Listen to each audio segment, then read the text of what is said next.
welcome to Sightings. I'm Tim White. In 1952, military personnel stood together on the deck of a Navy flagship, the USS FDR, and watched as a disc-shaped UFO hovered above them. 3 photographs were taken, and this sighting was just the first of many reported aboard the ship.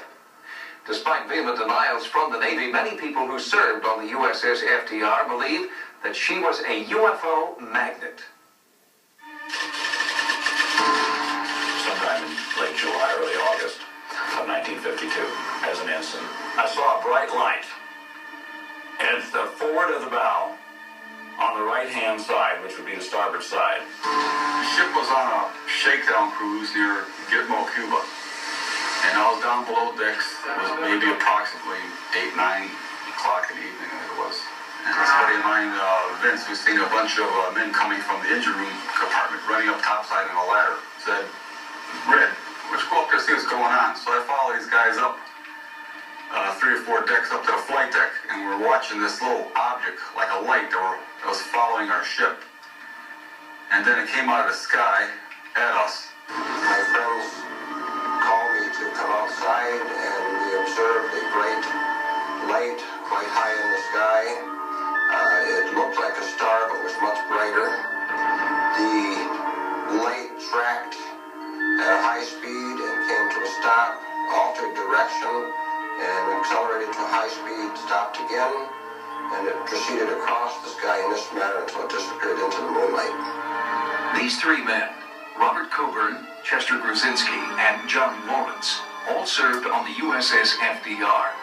But each man was assigned to the ship on different tours, in different years, and with different jobs.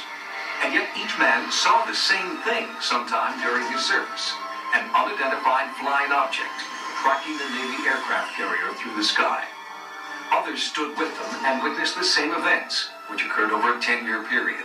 But there is no record of any sightings in the ship's logs, and attempts to find other eyewitnesses have failed. I know that during September of '52, there were a series of incidents during Operation Mainbrace, which was a series of naval maneuvers, military maneuvers with other countries.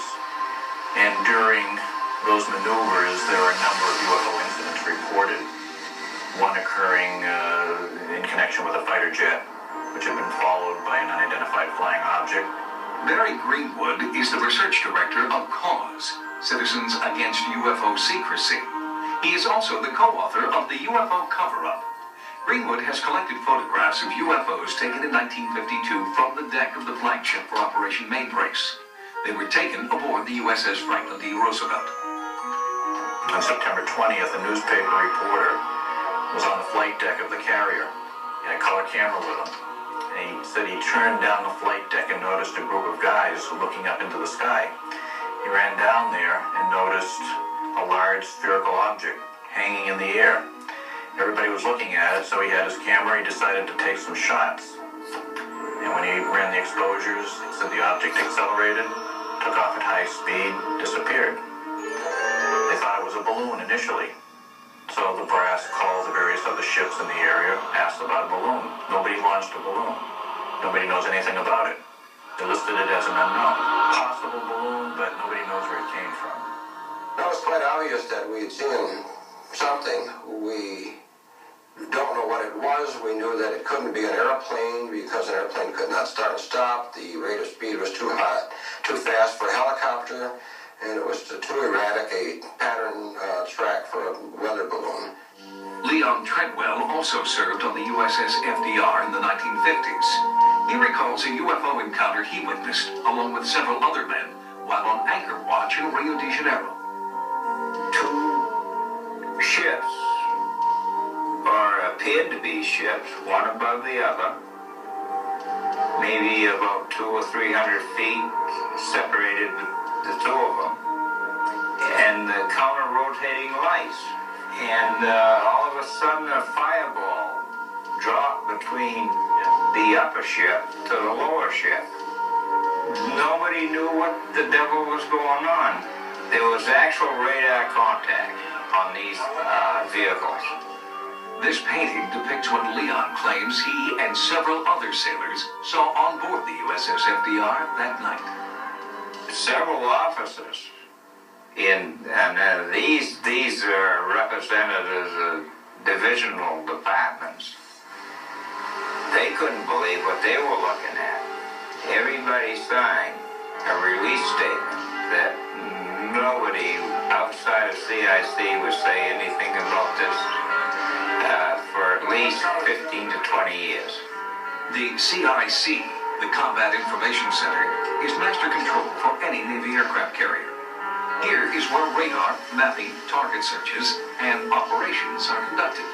We were just told to not say anything about this to anybody outside of Combat Information Center. The commander down in Virginia, when I was discussing this with him, he was on a ship, he told me that I wasn't even supposed to mention this. I just ignored what he said. One of my desires in life is to find these other witnesses that were up on that flight deck with me witnessing this object as it came on top of the ship. There are a lot of times I wish that this would have never happened because all the aggravation is causing it. I had people that laughed and said, "You wouldn't believe me?" And really, I was there. I seen it, and you weren't there. You don't know what it was like. But why would an unidentified flying object of this Earth or any other spend nearly a decade tailing this particular ship? Crewmen claim that the FDR carried advanced nuclear weaponry that was supposedly top secret. The sighting was well known to insiders in the government at the time. It was written about by the head of Project Blue Book after he retired from the military, and he described it in great detail. There's a possibility that our weapons were of a sort that they were interested in. Of course, the carrier carried all kinds of different weapons. The FDR was the only aircraft carrier at the time that had thermonuclear capability. It was the only one that was allowed to carry the H-bomb. We would be the only ship naturally that would carry them because we would have the only method of delivering the atomic bombs.